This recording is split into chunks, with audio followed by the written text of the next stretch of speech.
ਵੀਰੋ ਸਤਿ ਸ਼੍ਰੀ ਅਕਾਲ ਜੀ ਸਾਰਿਆਂ ਨੂੰ। ਮੈਂ ਗੁਰਪ੍ਰੀਤ ਸਵਾਗਤ ਕਰਦਾ ਤੁਹਾਡਾ ਆਪਣੀ ਇਸ ਵੀਡੀਓ ਦੇ ਵਿੱਚ। ਅੱਜ ਦੀ ਜਿਹੜੀ ਵੀਡੀਓ ਆ ਬਹੁਤ ਜ਼ਿਆਦਾ ਖਾਸ, ਮੈਂ ਕਹੂੰਗਾ ਖਾਸ ਕਿਉਂਕਿ ਐਗਰੀਕਲਚਰ ਦੇ ਤੇ ਆਪਾਂ ਕਹਿ ਦਈਏ ਵੀ ਪੰਜਾਬ ਤੇ ਹਰਿਆਣਾ ਯੂਪੀ ਦੇ ਭਵਿੱਖ ਦੇ ਬਾਰੇ, ਜਿਹੜਾ ਕਿਉਂਕਿ ਪੋਲਿਊਸ਼ਨ ਫਰੀ ਆਪਾਂ ਚਾਹੁੰਦੇ ਹੈਗੇ ਵੀ ਆਪਣਾ ਜਿਹੜਾ ਹੋਵੇ ਐਗਰੀਕਲਚਰ ਦਾ ਸਾਰੇ ਹੀ ਕੰਮ, ਕਿਉਂਕਿ ਪਰਾਲੀ ਦਾ ਜਿਹੜਾ ਮੁੱਦਾ ਗਾ ਇਹਦੇ ਉੱਤੇ ਬਹੁਤ ਜ਼ਿਆਦਾ ਰੌਲਾ ਜਿਹੜਾ ਪੈ ਰਿਹਾ ਗਾ। ਤੇ ਪੋਲਿਊਸ਼ਨ ਫਰੀ ਵੀ ਇਹੋ ਜਿਹੇ ਢੰਗ ਨਾਲ ਹੋਵੇ ਵੀ ਆਪਾਂ ਖੇਤੀ ਦੇ ਵਿੱਚੋਂ ਚੰਗੀ ਤਰ੍ਹਾਂ ਜਿਹੜੀ ਕਮਾਈ ਹੈਗੀ ਉਹ ਲੈ ਸਕੀਏ। ਤੇ ਇਹ ਵੇਲਰ ਉਸ ਚੀਜ਼ ਨੂੰ ਲੈ ਕੇ ਕਿੱਦਾਂ ਸਫਲ ਆ ਬਾਕੀਆਂ ਦੇ ਨਾਲੋਂ, ਇਸ ਚੀਜ਼ ਨੂੰ ਲੈ ਕੇ ਆਪਾਂ ਗੱਲਬਾਤ ਇਸ ਵੀਡੀਓ ਦੇ ਵਿੱਚ ਕਰਾਂਗੇ। ਸੋ ਕਲਾਸ ਦੇ ਵੱਲੋਂ ਸਾਡੇ ਨਾਲ ਸਰ ਨੇਗੇ। ਸਰ ਸਤਿ ਸ਼੍ਰੀ ਅਕਾਲ ਜੀ। सत श्रीकाल जी।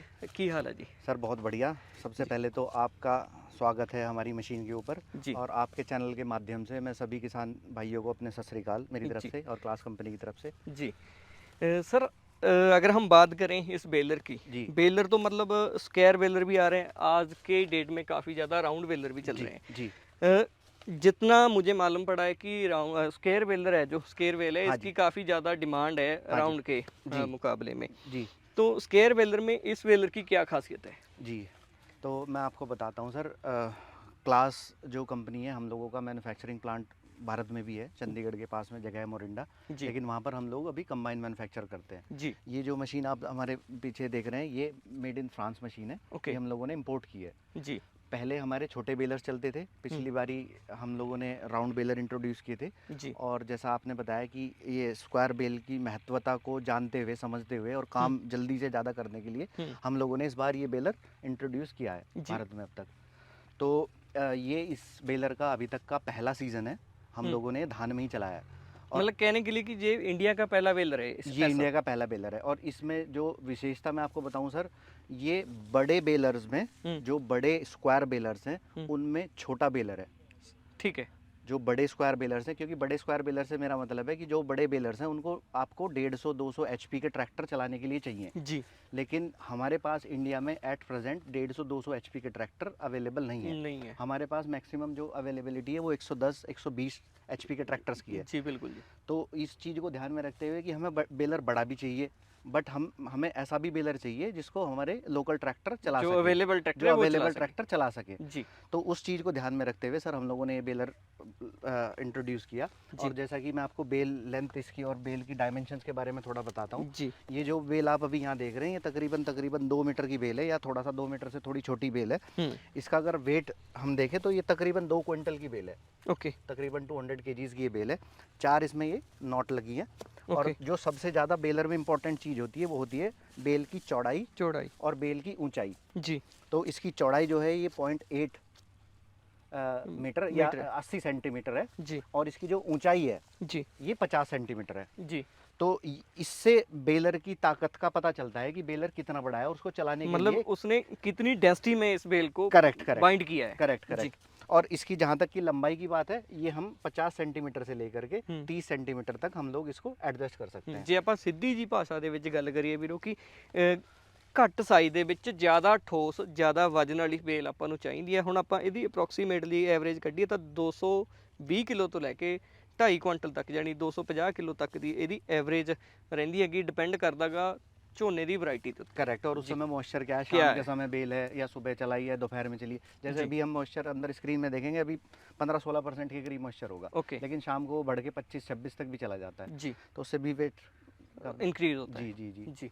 और अगर बेलर की वैसे आपको फीचर्स के बारे में बात करें तो जी। आगे से चलते हैं सर। जी बिल्कुल, फ्रंट से स्टार्ट करते हैं।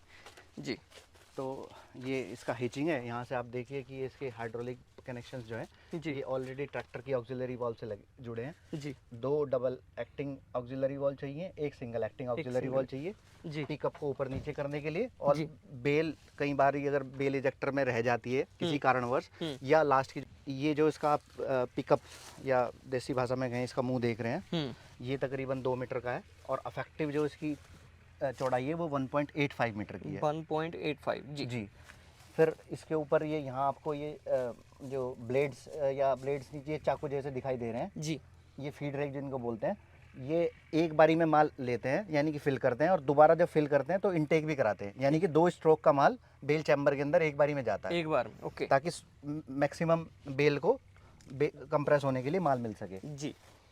और ऊपर ये जो पिस्टन आपको दिखाई दे रहा है, ये 1 मिनट के अंदर जी 61 स्ट्रोक्स लगाता है, यानी एक कि मिनट में 61। यानी कि इफेक्टिवली आप ये मान लीजिए कि हर एक सेकंड में वो एक स्ट्रोक लगाएगा। जी तो मतलब जो स्ट्रोक लगता है वो कितनी पावर से लगता है इसका कोई? उसका तो कोई ऐसा पैमाना नहीं है, लेकिन उसकी पावर से कितनी लगेगा वो डायरेक्टली आपके ट्रैक्टर की ताकत पे डिपेंड करेगा। ओके अगर लेट से अगर हम इसी बेलर पे 80 एचपी चलाना चाहें तो वो उतनी ताकत नहीं दे मतलब पाएगा, वो डेंसिटी नहीं बन वो पाएगी। डेंसिटी नहीं बन पाएगी, जी जी ना ही वो बेल जितनी निकलनी चाहिए एक घंटे में या जी एक दिन में वो जी बन पाएंगी। जी। और दूसरा अगर हम बात करें कि पर मिनट में इसकी बेल को, नंबर ऑफ बेल्स की हम बात करें। जी, मैं आपको वो जो अभी तक हम लोगों ने चलाया है तकरीबन 20 सेकंड के जी आसपास एक बेल 2 मीटर के करीब की बाहर निकाल दे रहा है, निकाल देता है। और दिन का एवरेज 850 बेल के करीब आ रहा है, जी जिसमें कि दिन की वर्किंग हम दिन की वर्किंग लेकर के चल रहे हैं 8 से 10 घंटे। 8 से 10 तो घंटे की। उसमें 800 से 850 का एवरेज बेलर का मतलब आ जो रहा हम है। रॉ मटेरियल हमारे पास ज़्यादा मात्रा में अवेलेबल हो और जी, एक जगह पे अवेलेबल हो तो तो और भी ज़्यादा प्रोडक्टिविटी और बढ़ जाती बढ़ है। जाएगी। जी बाकी छोटे खेत होंगे या दूर दूर खेत होंगे तो प्रोडक्टिविटी उस हिसाब से ऊपर नीचे होती रहती है। जी। और दूसरी सर हम बात करें जैसे इसको वाइंडिंग के लिए जो मेन रस्सी चाहिए हाँ इसकी, जी। तो इसकी अवेलेबिलिटी मतलब कैसा रहता है? इसकी अवेलेबिलिटी ऐसा था सर, जैसे आप यहाँ देख भी रहे होंगे, इसकी ना रस्सी बहुत मोटी है। जी बिल्कुल काफ़ी ज़्यादा मोटी है। अभी बहुत टाइट हो रखी है, इसमें दिखाई। सेंटर से निकाल सकते हैं मे बी हम। जी, ये देखिए हम्म, इसकी रस्सी जो है ये बहुत ज़्यादा मोटी है।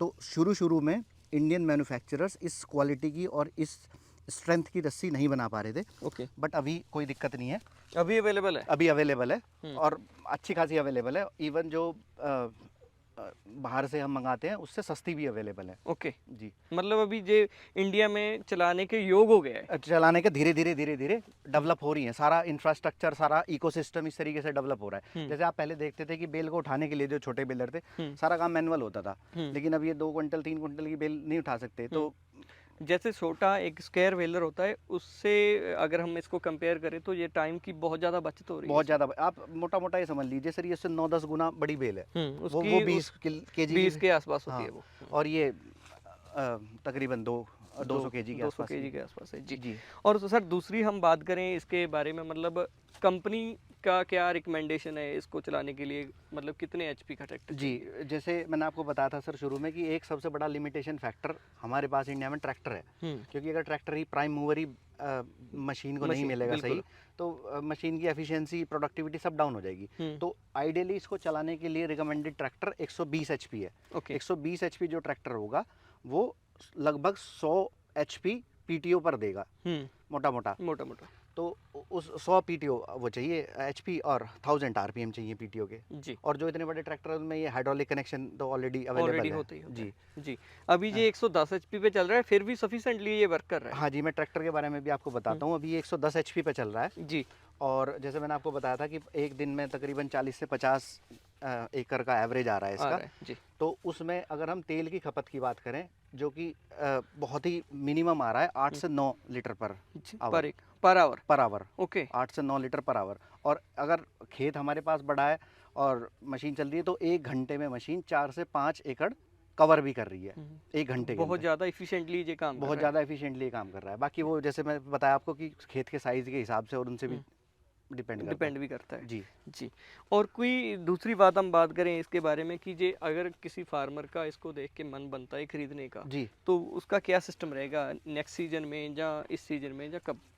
ये जो मशीन है सर जो अभी हम देख रहे हैं, अभी इंडिया में एक इम्पोर्ट हुई है, क्वाड्रेंट 4000। जी और इस मशीन को इंपोर्ट करने का हमारा मेन मकसद यही था कि हम पहले अपना खुद का ऐसा कंपनी होमवर्क कर लें, जी क्योंकि जो क्वेश्चन आपके हैं, जो क्वेश्चन कॉन्ट्रैक्टर के हैं, जो क्वेश्चन किसान के हैं, एटलीस्ट हम उनको आंसर करने के खुद लिए एक्सपीरियंस कर ले। कैपेबल हो। क्योंकि जनरली क्या है, ये machines made in Europe machines Europe के अंदर मेजोरिटी वीट में या हे में चलती हैं।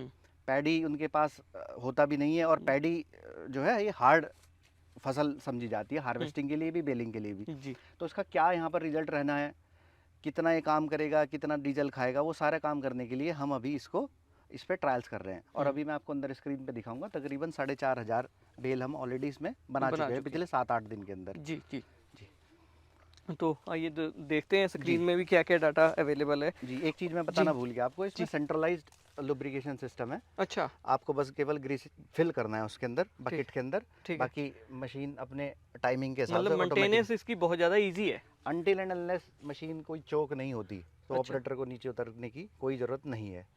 मशीन अपने आप अपना, चोकिंग के क्या चांसेस हैं अब इनके? कोई स्वाद ज़्यादा आ गया कहीं पर, हम्म, कहीं डेंसिटी ज़्यादा आ गई, या ट्रैक्टर की स्पीड ज़्यादा हो रखी है, या कहीं बंडल से टकरा गया तो माल अंदर चला जाए, तो कई बारी नहीं, दिन में एक आध बारी ऐसी समस्या, या ड्राइवर नया है, ऑपरेटर नया है, ऑपरेटर ने है। हाँ, तो वो हो जाता है, तो बस उसमें निकालना पड़ता है, नहीं तो वैसे मशीन कोई को दिक्कत उतरने नहीं। के लिए 4 इसमें नोटर्स लगे हैं। अच्छा। इसमें बेल में भी आपने देखा होगा 4, बिल्कुल 4 लगे हुए हैं। जी 4 गांठें ये लगाता है। और इसकी डेंसिटी को अगर हम इंक्रीज या डिक्रीज करना चाहते जी। हैं तो उसका क्या मतलब वहाँ से कंट्रोल होता है या कैसे? वो बेल डेंसिटी भी आपकी वहीं से बटन से ही कंट्रोल होगी। बाकी उसके जैक्स यहाँ पर आपको दिखाई देंगे, हाइड्रोलिक जैक्स, ये ऊपर की तरफ। ओके, ये वाले रहे। जी, इसको एडजस्ट करने का मैं अभी आपको दिखाऊंगा अंदर। जी। और ये जो आप यहाँ देख रहे हैं ये बेल इजेक्टर है। अच्छा। जैसे मैंने आपको बताया था कि लास्ट की बेल चैम्बर में है, आपका काम खत्म हो गया तो आप इसको दबा करके बेल को बाहर निकाल सकते हैं। यहाँ पे कोई सेंसर भी लगा हुआ यहाँ पे सेंसर भी लगा हुआ है, ये सेंसर ही है, ये मेटल सेंसर है। ओके। जब तक इसके सामने ही रहेगा तो ये फंक्शन ऑफ रहेगा। आप इसको ऊपर नीचे करेंगे तो सेंसर अपने आप लाइनें चला देगा। जी जी जी। इसी के लिए वो जो डबल एक्टिंग ऑक्सिलरी वॉल थी, इसी वो के लिए हम चाहिए। इसको ट्रैक्टर में अटैच करते हैं। पिकअप के लिए सिंगल एक्टिंग ही काफ़ी है, क्योंकि वो नीचे तो अपने आप ही आ जाएगा। बिल्कुल। सर मोस्टली क्या होता है, जैसे छोटे बेलर होते हैं हाँ या जी। और भी बेलर देखें हैं, किसान को समस्या आती है कि उसमें क्लीनिंग की बहुत ज़्यादा दिक्कत आती है नोटर में। जी जी जी तो जी इसका कोई क्लास ने सोल्यूशन इसमें प्रोवाइड किया हो? जी जी जी बिल्कुल किया है। और आपने बहुत ही एक वैलिड क्वेश्चन भी पूछा है। एक्चुअली में क्या होता है कि जब धूल मिट्टी में बेलर चलता है तो वहाँ जैसे आपको नोटर्स इसमें ऊपर दिखाई देंगे, जी। तो नोटर्स के ऊपर ना पराली बैठ जाती है, बिल्कुल। उसकी वजह से नोटर में दिक्कत आती है। और बार बार उसको क्लीन करना बार बार पॉसिबल नहीं उसको है। क्लीन करना पॉसिबल नहीं है। जी। तो कितना भी आप उसको बार बार क्लीन करेंगे तभी भी वो प्रॉब्लम क्रिएट होगी क्योंकि होगी। चलना ही इसमें पराली में क्योंकि चलना इसको, उसका काम ही धूल मिट्टी का है। जी। तो इसमें इस समस्या से छुटकारा पाने के लिए इलेक्ट्रिकल फैंस भी होते हैं, लेकिन हमारी इस मशीन में हाइड्रोलिक टर्बो फैंस हैं, ओके। जिनका की पंप आगे माउंटेड है ट्रैक्टर के साथ में, वो बेलर के फ्लाई व्हील के साथ में, वो उनको घुमाता मतलब है। ये सेल्फ क्लीनिंग है, सेल्फ क्लीनिंग है, अपने आप ये क्लीन होता जाएगा। हाँ अपने आप ही क्लीन होता जाएगा जैसे ही आप स्टार्ट करेंगे। और हाइड्रोलिकली क्लीन होगा, जो पंखा है वो पंप से चलेगा। ओके। जी। मतलब बहुत ज़्यादा पावर है उसकी। बहुत ज़्यादा पावर है और ज़्यादा एफिशिएंसी उसकी बहुत ज़्यादा है। जी। पीछे जब उसमें बेलर रिपेयर चलता भी भी, मतलब कोई प्रॉब्लम आने का भी झंझट नहीं है हाँ जब उसमें। बेलर चलेगा भी आपको पीछे से दिखाई देगा धूल। हाँ तो ये उड़ा देता है सारा ये पूरा। सारा बिल्कुल। उड़ा देता है, तो उसकी वजह से एक तरीके से सेफ्टी डिवाइस कह सकते हैं आप उसको, नोटर का। जी। और दूसरा हम आज आओ अभी चलते हैं जी। मतलब स्क्रीन पे देखते हैं जो भी डाटा सर जैसे बता रहे थे जी। क्या क्या उसमें अवेलेबल होता है। हाँ जो बाकी अपन चल रहे हैं अंदर।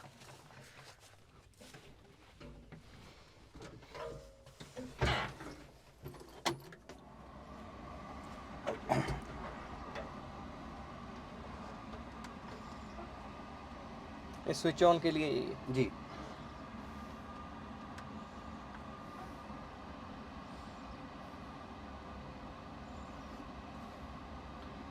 ये इसका एक तरीके से ये कह लिए सारा कुछ दिमाग फंक्शन सब कुछ यहीं से यहीं से ऑपरेट होना है यहीं से सारा। ऑपरेट होना है। ओके। जैसे मैं आपको बता रहा था कि अनटिल एंड अनलेस कोई चोकिंग नहीं होती तो ड्राइवर को नीचे उतरने की ज़रूरत नहीं है। ओके। ये टच स्क्रीन है, आप इसको टच की मदद से भी, अच्छा बेल की जो लेंथ है उसको भी हम चेंज कर सकते जी हैं? बेल की लेंथ जो है उसको हम चेंज कर सकते हैं। जैसे यहाँ पर आप देखेंगे 200 लेट से मुझे 200 की जगह 250 बनानी है, ओके। तो अभी ये 2.5 मीटर पे सेट हो गया।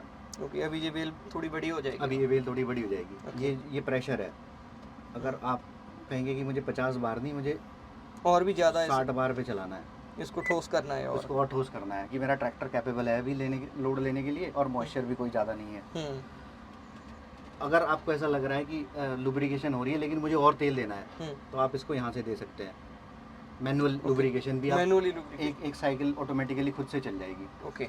ये जो आप देख रहे हैं ये दिन के बेल्स हैं, इसको आप एडजस्ट कर सकते हैं, जीरो पे कर सकते हैं जिस पे सूरज जैसा बना है। लेकिन ये जो है ये टोटल बेल्स हैं, टोटल बेल्स है, इसको टच नहीं कर सकता कोई। और जैसे मैंने आपको बताया था तकरीबन 4500 बेल हम ऑलरेडी बना चुके हैं। ये मॉइस्चर इसका दिखाएगा अभी जो है कि एट प्रेजेंट कितना मॉइस्चर है। ठीक है, मतलब सारा पूरा डाटा अवेलेबल इसमें रहता पूरा है। डाटा अवेलेबल है, इसकी बेल लेंथ दिखाएगा। सही है। ये हम इसकी इंटरवल चेंज कर सकते हैं कि हमें कितनी बार ग्रीसिंग चलानी है। अभी अपने ये हिसाब 7 मिनट पे है। अभी ये 7 मिनट तक ग्रीसिंग चलेगी। ओके हम अगर इसको 10 मिनट करना चाहते हैं 10 मिनट कर सकते हैं। हम ये चाहते हैं कि नहीं बस 2 ही मिनट ग्रीसिंग चले ओके, तो 2 मिनट कर सकते हैं। बट ये भी कंपनी सेटेड है तो हम इसको चेंज नहीं करेंगे अभी कुछ ज़्यादा कर नहीं रहे हैं। ओके।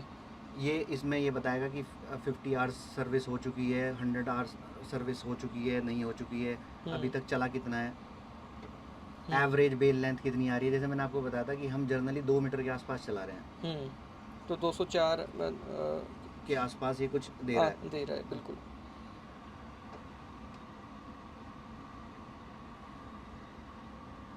ये बैटरी की कुछ रीडिंग्स हैं। मेन जो इसका होम स्क्रीन है वो ये जर्नली मेजॉरिटी चीज़ें आप यहाँ से सेट कर सकते हैं। मेनली मेन तो एक बार जो ऑटोमेटिकली सेट जे हो गया, फिर तो ड्राइवर का काम क्या है कि जो भी हमारा मतलब लाइन बनी हुई है उस पे आराम से बेलर को इस तरीके से चलाता रहे कि बेलर अपनी एफिशिएंसी देता रहे। हाँ, और कोई ज़्यादा मतलब बड़ी बात नहीं है जी। तो जैसे हम बात कर रहे थे सर अवेलेबिलिटी की इसकी, जी। तो कब तक ये मतलब आपको क्या लगता है कि कब तक ये प्रोवाइड हो सकता है इंडियन में आम फार्मर के लिए? अवेलेबिलिटी का तो ऐसे जैसे मैंने आपको बताया था ना, इस बार जो हमारा होमवर्क था वो हम कर लेंगे। हमें सब पता चल जाएगा किस चीज़ में क्या इसकी एफिशिएंसी प्रोडक्टिविटी आ रही है। तो नेक्स्ट सीजन ऑनवर्ड्स ये अवेलेबल। बुकिंग कब तक ओपन हो सकती है इसकी? बुकिंग नेक्स्ट पैडी से पहले, जब तैयारी धान की बिजाई होने के तुरंत बाद जो बेलिंग वाले लोग हैं, जो बेलिंग इंडस्ट्री वाले लोग हैं, वो ऑलरेडी एक्टिवेटेड हो जाते हैं बिजाई के तुरंत बाद। भाई हमें अब ये बेलर लेना है या क्या करना है, तो उस समय ये अवेलेबल इंडिया में होगा। जी। तो दोस्तों ये था मतलब क्लास का जो बेलर हमने आपको दिखाया, मतलब बहुत मुझे काम की चीज़ लगी जिस तरह का इसका वर्किंग का सिस्टम है। और दूसरी हम बात करें कि वीडियो की डिस्क्रिप्शन के नीचे से आप क्लास कंपनी का जो इंडिया का टोल फ्री नंबर है वो ले सकते हैं। वेबसाइट का लिंक भी हम प्रोवाइड करेंगे, वहाँ पे जाके आप और जो जानकारी है वो ले सकते हैं। नमस्कार जी सर, थैंक यू, आपने हमें मौका दिया। थैंक यू सो मच जी, थैंक यू सो मच आप।